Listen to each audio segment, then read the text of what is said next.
Hello everyone, welcome to our YouTube channel JK latest info. तो यहाँ पर 1000 plus question वाली सीरीज़ जो हम स्टार्ट कर चुके थे उसका आज हमारा नेक्स्ट पार्ट है। अभी तक हम 420 क्वेश्चंस डिस्कस कर चुके थे। आज हम 421 से स्टार्ट करेंगे और आपको बताना चाहूँगा आज के जितने भी क्वेश्चंस हैं वो ऐसा नहीं कि सभी जेकेएसएसबी के प्रीवियस ईयर क्वेश्चन हैं, बट वो सभी के सभी ऐसे क्वेश्चन हैं जो कि ग्रुप डी के एग्ज़ाम में या फिर जो इस लेवल के एग्ज़ाम होते हैं वहाँ पर पूछे जाते हैं। सिर्फ 2 से 3 क्वेश्चंस ऐसे हैं जो मैंने खुद से ऐड किए हैं, बाकी सभी आपके प्रीवियस ईयर क्वेश्चन ही हैं। स्टार्ट करेंगे। आज के क्वेश्चन नंबर 1 की बात कर लेते हैं, फिर 421 की बात कर लेते हैं।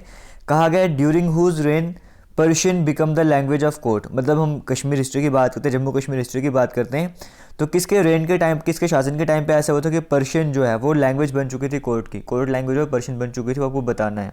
शाह मीर के टाइम पे, सुल्तान जैनुल अबिदीन के टाइम पे, यूसुफ खान, या फिर इनमें से कोई। मैं पहले थोड़ा गलत लिख दिए, तो करेक्ट आंसर यहाँ पर क्या होगा वो आपको बताना। सुल्तान जैनुल अबिदीन जो है वो करेक्ट आंसर हो जाएगा। हमने पढ़ा था ना, जब हिस्ट्री के बारे में पढ़ भी रहे थे, हमने कहा था जितने भी संस्कृत में चीज़ें थी उनको उन्होंने ट्रांसलेट करवाया था पर्शियन वगैरह में, है ना। तो पर्शियन किसके टाइम पे वो लैंग्वेज बन चुकी थी, कोर्ट लैंग्वेज? सुल्तान जैनुल अबिदीन के टाइम पे बन चुकी थी। ऑप्शन नंबर बी यहाँ पे करेक्ट हो जाएगा। आगे बढ़ते हैं, क्वेश्चन नंबर 422 की बात कर लेते हैं। Who first impose the bagger system. पहली बार बैगर सिस्टम कौन लेकर आया था जम्मू कश्मीर की बात करें? शंकर वर्मन, शाह मीर, राजा मलदेव, राजा शक्तिकरण। तो शंकर वर्मन थे जो पहली बार बैगर सिस्टम अपना लेकर आए थे। यहाँ पर ऑप्शन नंबर ए यहाँ पे करेक्ट रहेगा। आगे बढ़ते हैं, क्वेश्चन नंबर 423 की बात कर लेते हैं। ड्यूरिंग द, अब यहाँ पर ऐसा नहीं बोलना कि सुल्तान जैनुल अबिदीन के टाइम पे वो था, ऐसे वैसे हुआ था। हम यहाँ पे बात करें सबसे पहले किसने इम्पोज करवाया था, ठीक है। सबसे पहले शंकर वर्मन ने इम्पोज करवाया था। ऑप्शन नंबर ए करेक्ट हो जाएगा। क्वेश्चन नंबर 423 की बात कर लेते हैं। During the rule of which king Mohammad of Ghazni attacked on Kashmir. Mohammad Ghazni की बात करें, गजनवी की बात करें, कश्मीर में अटैक किया था ना, किसके टाइम पीरियड पे किया था? शाह मीर के टाइम पीरियड पे, यूसुफ खान, कुतुबुद्दीन, या फिर क्वीन दीदा के टाइम पे? हम पढ़ भी चुके हैं, क्वीन दीदा के टाइम पे अटैक हुआ था। ऑप्शन नंबर डी यहाँ पे करेक्ट हो जाएगा। आगे बढ़ते हैं, क्वेश्चन नंबर 424 की बात कर लेते हैं। The first Indian to get the Nobel prize for literature.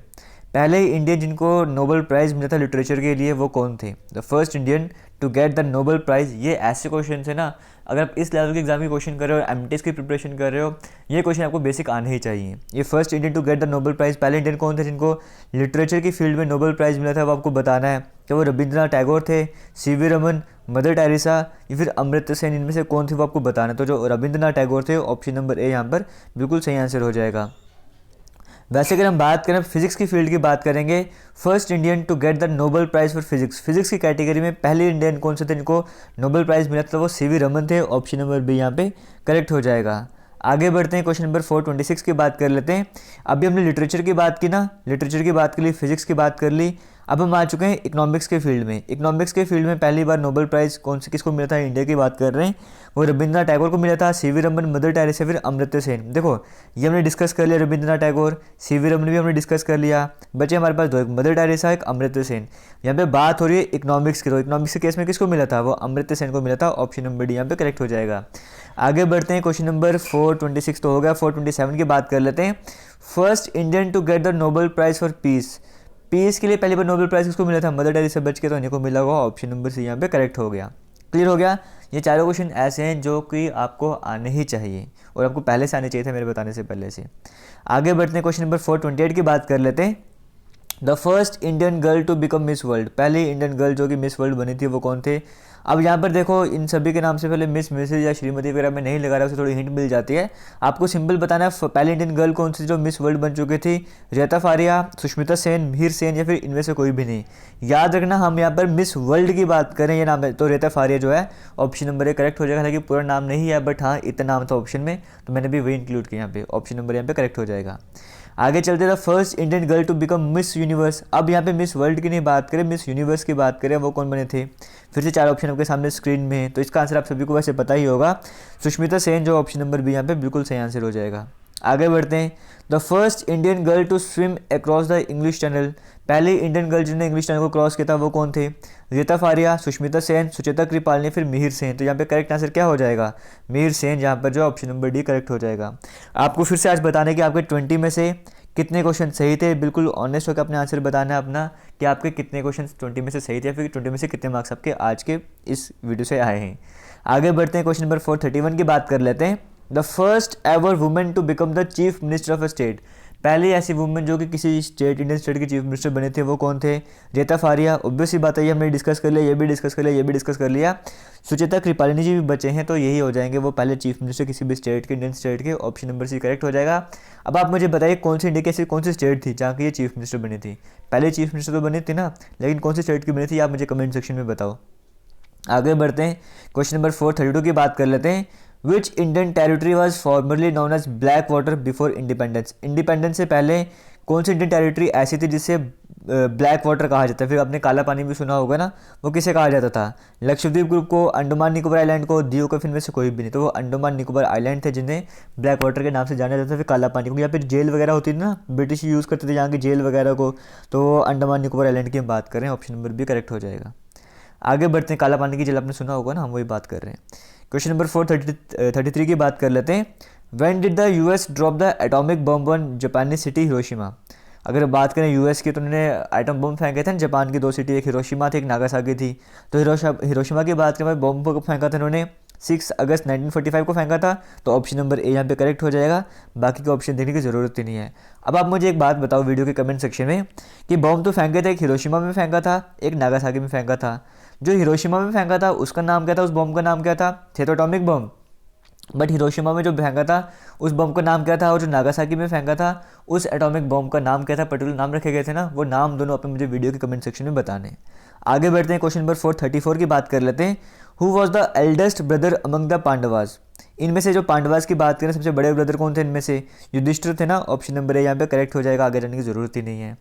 आगे बढ़ते हैं, क्वेश्चन नंबर 435 की बात कर लेते हैं। यहाँ पर कहा गया when did Jallianwala Bagh tragedy अगर? जलियांवाला बाग ट्रेजेडी की बात करें वो कब हुआ था?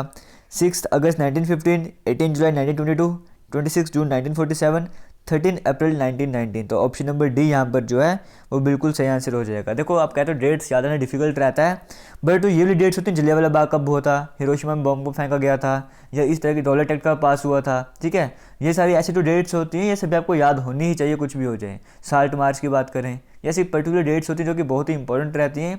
यहाँ पे बोलने वाली कोई वो नहीं होनी चाहिए कि आपको ये डेट याद ही रहती। ये मोस्ट इंपॉर्टेंट डेट्स होती हैं, ये आपको हमेशा याद रहनी चाहिए। आगे बढ़ते हैं, क्वेश्चन नंबर 436 की बात कर लेते हैं। Gandhi ji studied law in, इसमें बहुत सारे स्टूडेंट्स जो है मिस्टेक करते हैं, है तो इजी क्वेश्चन है बट मिस्टेक्स बहुत सारी होती है। गांधी जी ने लॉ की अगर पढ़ाई की बात करें वो कहाँ से की थी? India, United kingdom, south Africa, Bhutan. तो यहाँ पे जनरली आंसर रहता है साउथ अफ्रीका, जो कि गलत हो जाता है। यहाँ पे जो करेक्ट आंसर रहेगा वो यूनाइटेड किंगडम रहेगा। हम लंदन की बात करें, वहाँ पे उन्होंने स्टडी की थी ना, लॉ वगैरह स्टडी वहाँ पे लंदन से की थी। बाद में कंप्लीट करने के बाद वो प्रैक्टिस करने के लिए साउथ अफ्रीका में आए थे, ठीक है। तो ऑप्शन नंबर बी यहाँ पे करेक्ट हो जाएगा। कभी एग्जाम में सिंपल लंदन होगा, कभी यूनाइटेड किंगडम होगा, कभी इंग्लैंड होगा, जो भी होगा वो आप टिक कर देना। आगे बढ़ते हैं, क्वेश्चन नंबर 437 की बात कर लेते हैं। The characteristic of sound which distinguishes a female voice from a male voice is called? एक ऐसी कैरेक्टरिस्टिक होती है साउंड की, एक ऐसी प्रॉपर्टी कह सकते हो साउंड की, एक ऐसी होती है जो कि एक फीमेल वॉइस को एक मेल की वॉइस से अलग करवाती है ना। अलग होती है ना आवाज़, लड़कों की लड़कियों की आवाज़ अलग होती है, तो क्यों होती है? वो कौन सी कैरेक्टरिस्टिक है साउंड की? तो वो पिच के कारण सब कुछ होता है। ऑप्शन नंबर ए यहाँ पे जो है वो बिल्कुल सही हो जाएगा। आगे बढ़ते हैं, क्वेश्चन नंबर 438 की बात कर लेते हैं। Raindrops are spherical due to, raindrops की बात करें वो स्फेरिकल क्यों होती हैं? सरफेस टेंशन की वजह से, ग्रेविटी की वजह से, विस्कोसिटी की वजह से, फिर इनमें से कोई भी नहीं। तो सरफेस टेंशन यहाँ पर जो है वो करेक्ट आंसर हो जाएगा। सरफेस टेंशन ऐसी प्रॉपर्टी होती है लिक्विड्स की, इसके कारण क्या होता है, लिक्विड्स कम से कम सरफेस ऑक्यूपाई करने की कोशिश करते हैं। वो जितनी कम स्पेस ऑक्यूपाई करेंगे ना उतनी कर सकते हैं। और स्फेयर जो होता है इसका एरिया सबसे कम होता है, इसी जो लिक्विड्स की जो ड्रॉप्स होती हैं वो स्फेरिकल होती हैं शेप में। रेन ड्रॉप्स की बात करते हैं, ठीक है। ऑप्शन नंबर यहाँ पे करेक्ट हो जाएगा। आगे बढ़ते हैं, क्वेश्चन नंबर 439 की बात करते हैं। उससे पहले आपको बताना चाहूँगा हमारे जितने भी सोशल मीडिया हैंडल्स हैं सभी जेके लेटेस्ट इन्फो के नाम से हैं। आप ज्वाइन करना चाहते हो तो ज्वाइन कर सकते हो। टेलीग्राम जरूर ज्वाइन करना, क्योंकि जो हमारा इंग्लिश स्पीकिंग कोर्स है उसका जो पर्टिकुलर चाहे टाइम रहेगा वो भी आपको उसी ग्रुप में मिलेगा, और जो डिस्कशन का टाइम है वो भी आपको उसी ग्रुप में मिलता है, और नोट्स वगैरह भी आपको सब कुछ वहाँ पर मिल जाते हैं। क्वेश्चन नंबर 439 की बात कर लेते हैं। Water has its maximum density at, water की मैक्सिमम डेंसिटी कब होती है? ऐसे क्वेश्चन हम पहले भी साइंस वाली सीरीज में डिस्कस कर चुके हैं। वाटर की मैक्सिमम डेंसिटी कब होती है? 100 डिग्री सेल्सियस में, 0 डिग्री सेल्सियस, 4 डिग्री सेल्सियस, इनमें से कोई भी नहीं। तो 4 डिग्री सेल्सियस जो है वो ऑप्शन नंबर सी करेक्ट हो जाएगा। आगे बढ़ते हैं, आज का लास्ट क्वेश्चन डिस्कस करने जा रहे हैं।